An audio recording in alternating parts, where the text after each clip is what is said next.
Kumusta po kayo? Bago po ang lahat, first things first.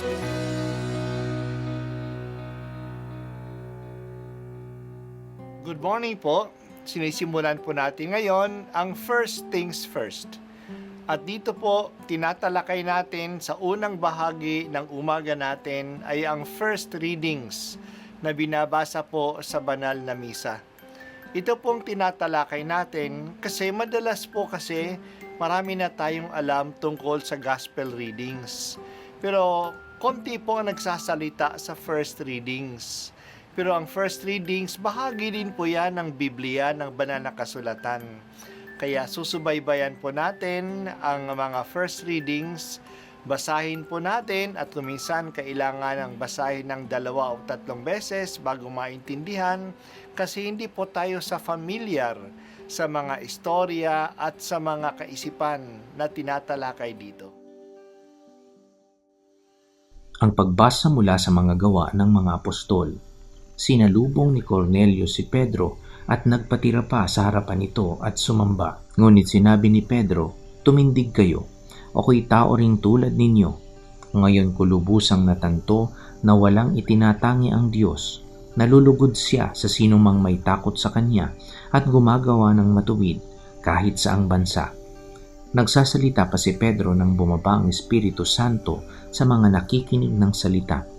Namangha ang mga mananampalatayang Hudyo na kasama ni Pedro sapagkat ang mga ito ay pinagkalooban din ng Espiritu Santo. Narinig nila ang mga hentil na nagsasalita sa iba't ibang wika at nagpupuri sa Diyos. Kaya't sinabi ni Pedro, "Tulad natin, sila'y pinagkalooban din ng Espiritu Santo.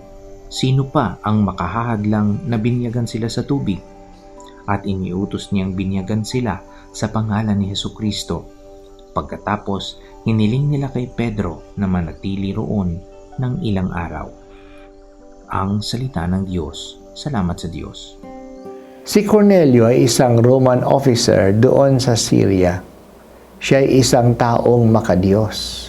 Matulungin siya sa mga Hudyo na kanyang sinasakupan at siya at ang kanyang sambayanan ay madasalin.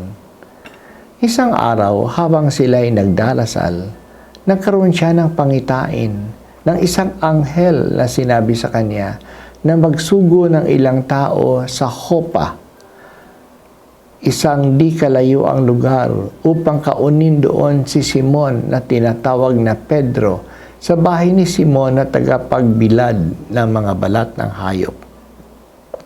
May ibabalita sa kanya ang taong ito. Ganun nga ang ginawa niya.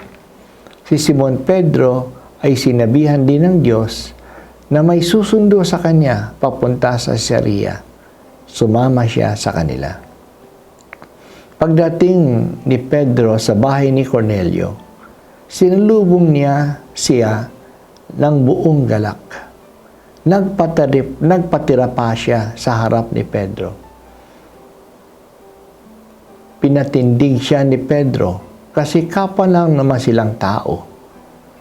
Nakita ni Pedro ang pagiging relihiyoso ni Cornelio at ang buong pamilya niya.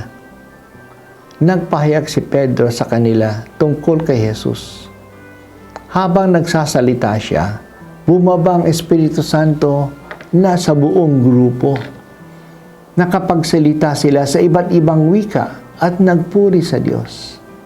Dito natanto ni Pedro na walang itinatangi ang Diyos.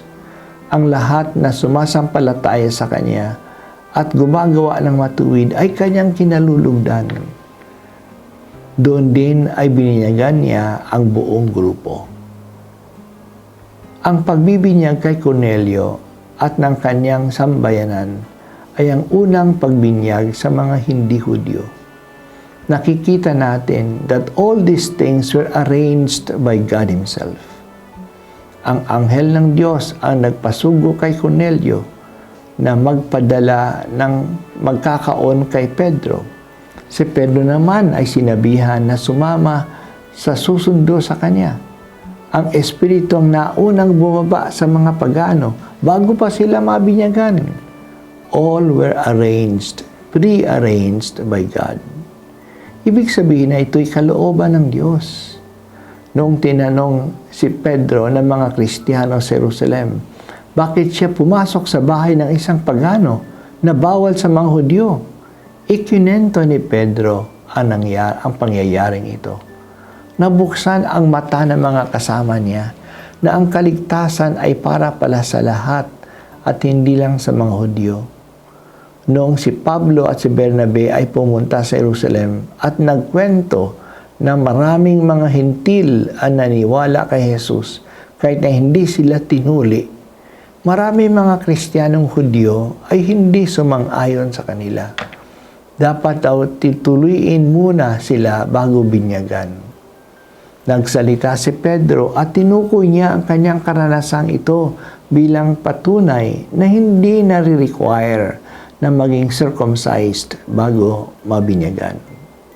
Ang kaligtasan ay para sa lahat at hindi lang para sa isang lahi, para sa mga Hudyo.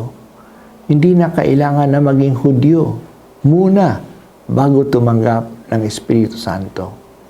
Talagang ang pagiging Katoliko o universal ay bahagi ng pagiging alagad ni Kristo.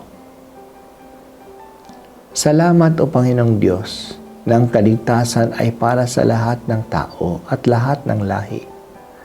Dahil dito kaming mga Pilipino ay naging Kristiyano. Tulungan po ninyo kami na buksan ang aming puso sa iba at ibahagi ang magandang balitang ito sa lahat para rin sa kanila ang kaligtasan.